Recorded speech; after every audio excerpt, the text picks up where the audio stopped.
So as you can see, I whimsically named this. These are a few of my favorite things, and this is all Flora, and all of these are native.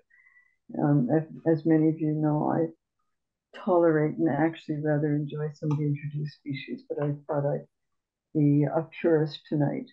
So of course, this is the showy lady slipper, the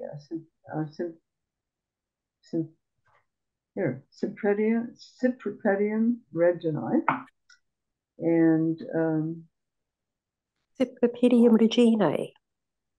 this is the showy lady slipper. And of course, these are found on karst topography.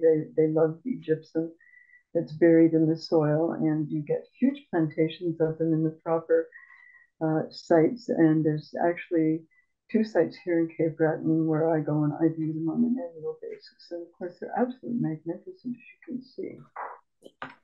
I'm not going to spend too much time talking about anything, but just showing some fun pictures. And then we have the moccasin flowers, Cypripedium acole. And this one, the showy lady slippers, of course, they are that beautiful pink and white with what I call the runway lines lining the pouch. And of course, the winged sepals, they're just absolutely magnificent. And very similar, we have the moccasin flower, the Cypripedium acole. And there's both white and pink forms. And years ago, I read in one of my field guides, I don't remember which one, that the white was very uncommon, but I find it in equal numbers here in Cape Breton. And this one is found on a completely different site in the watershed of the Bedore Lake. That's where these photos were taken.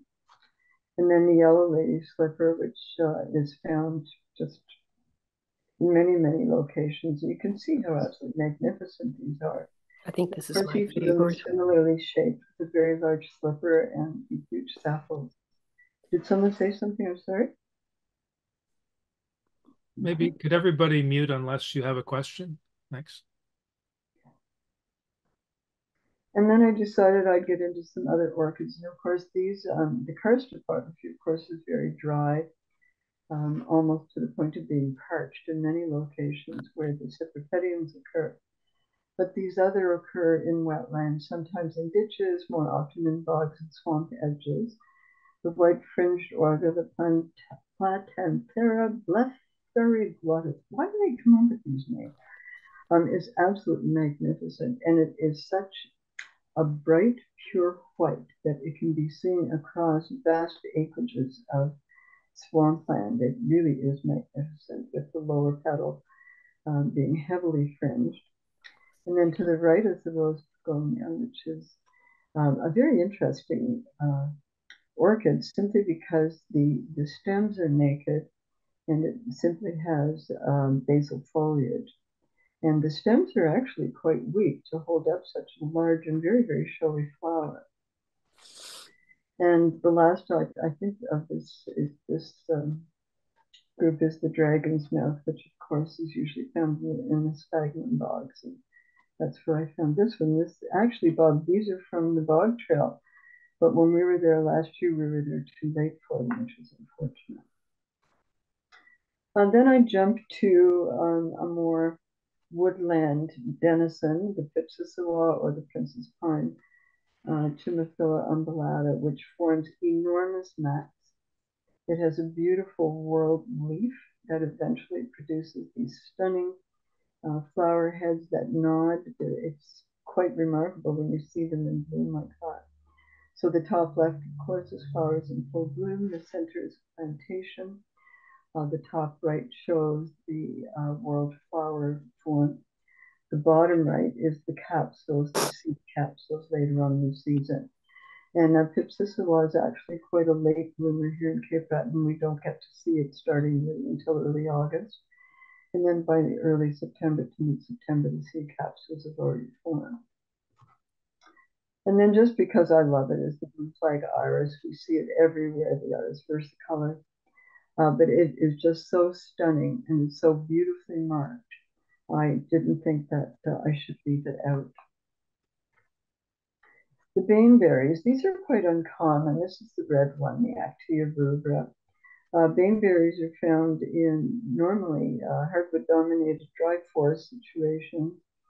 The flowers of both the red and the white are very similar, just a large circular, almost, well, rounded, I guess, cluster on a terminal stalk. And then the berries, when they begin to form with the red vein-berry, the Actia rubra, of course, they're red, but the more interesting one, of course, is the white, the Pachypoda. And that one, the common name for it is the doll's eyes because of the arresting berries that it eventually formed. The berries begin as white berries, and then they gradually darken, leaving little dots on the white surfaces that resemble doll's eyes. Common eyebright is one of those diminutive little things that you see in great clusters on roadsides, on the sides of trails. Sometimes you find them in ditches, but they do prefer a slightly drier environment. I like it because it's beautiful and tiny, and when you find it, you usually find it in masses. And like the name says, the common eyebright, it has medicinal uses. They extract compounds from it that are used to make relief for allergies and, of course, eye washes. The bloodroot, the Sanguinaria canadensis, this was one of those things that I stumbled on quite by accident just last year. It was my very first setting of it. And I was actually trying to get a look at a family of Canada geese when I was walking through this patch of dry forest and mixed forest. And these stunning white flowers were staring up at me from the forest floor. I just stopped dead in my tracks. Said to nobody in particular because I was alone. Oh my God, it's bloodroot. I recognized it at least. So it really is remarkable. And this is a true spring ephemeral. When it fades back, there's absolutely no evidence that it ever grew that. Very, very brief flowering season. The leaves are very interesting because they have a tendency to fold over themselves, producing a bit of a shroud for the flower, which as you see are stunning. And I was walking along the Big Bedeck Road one day and minding my own business and actually looking for a sora in this wetland. And I looked down into the ditch and I saw these white things. I apologize for the photo. The wind was blowing and I couldn't quite get it very sharp. But it turned out to be white turtlehead, Chelone glabra. And that was my first setting of it as well in Cape Breton. I'd be interested to hear what David Corkdale has to say. He may know of other sites. But it's just an incredible little flower, and it really does look like a turtle head.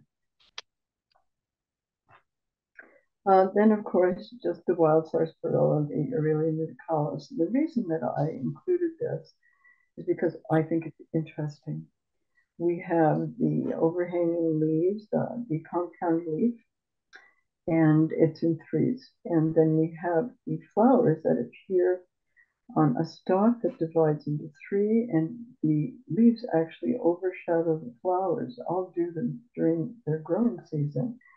And eventually, of course, the fruit forms, and it's absolutely stunning. Then I decided that we needed a few carnivorous plants, and why not start with the pitcher plant, the Sarracenia purpurea. This plant is just so bizarre and absolutely gorgeous and otherworldly. The leaves are fused, that's what forms the vase, and the outside, as you can see, they're heavily veined and red and green and really spectacular. And of course, when they fuse, they form a well that collects rainwater. The insides of the leaves are lined with little hairs that point downward. So any unsuspecting insects that wander in there and get into the water drown. And they can't climb out, of course, because of the downward pointing hairs. And the water, the plant exudes an acidic substance, and the insects eventually break down and become food for this quite remarkable looking wetland plant. Another carnivorous plant, of course, is the rambling sundew, Drosera rotundifolia. And it is just delightful. It is extraordinarily small. It appears in bogs and appears in sphagnum mosses. It is glistening with the substance that it exudes that traps insects, which eventually die and start to break down, and the plant will absorb their remains. The bottom right corner, you'll see a very large round disc that is the lower leaf of this plant.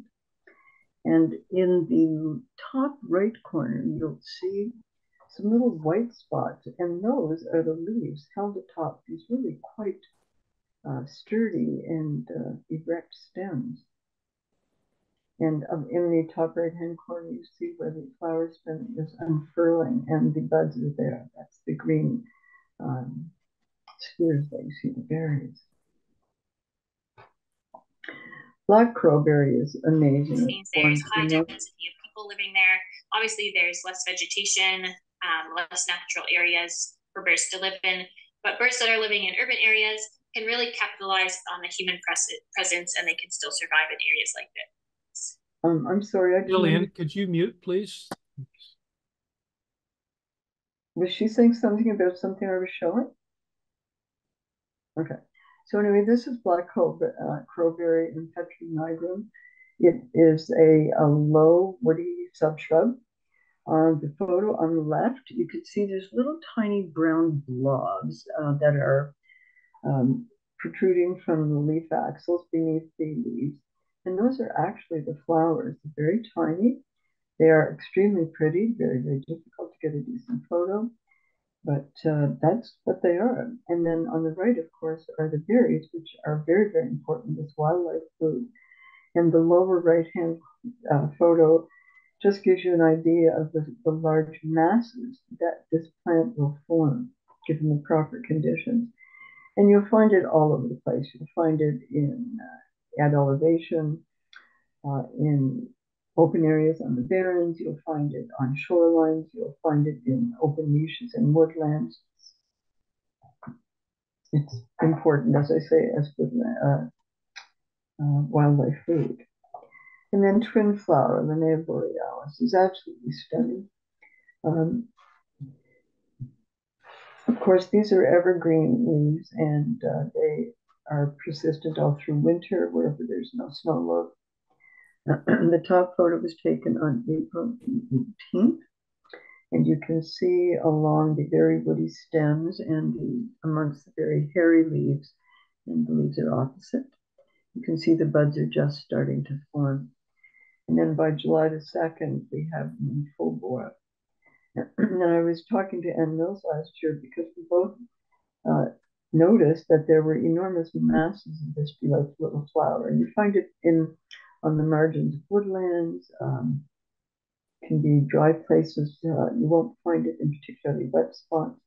It's just a beautiful little nodding flower, and the sturdy and very upright flower stalks, they split in two to form these two beautiful bell-like nodding flowers. And who could show some slides about Nova Scotia flora without including our floral emblem? Showing our beauties, the effigy of Athens. We see those leaves, they persist all winter, they are evergreen. And we find them in all kinds of places, mostly at the edges of deciduous and coniferous mixed forest. But you will find them along trails as well in those kinds of habitats. They prefer a moist soil, but not particularly wet. The buds, they start pink and then eventually they turn white. I hope I'm right on that and don't have it backwards. And just for Bob, I included this. This is this western skunk cabbage, this disjunct population out in Big Bedak. It is absolutely remarkable. The picture on the right is just to give you an idea of how enormous these plants become. My friend is almost 5'8", and you can see from the base of her foot to just above her knee that these plants, they grow to a huge size. And yes, the space is really quite remarkable. And hopefully you'll join us down here in Cape Breton and come and have a look at these quite remarkable Western visitors. And I think that's it, all taken by me somewhere here in Cape Breton between 2019 and 2023.